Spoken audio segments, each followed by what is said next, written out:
那个我稍微点一下好了。燕在我们录影前讲说，上市是圣诞节前2天。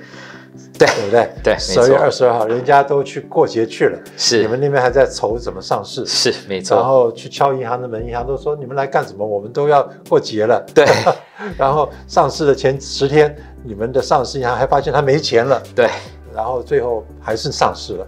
对，反正经历了，我们就说经历了3场暴风雪，2场。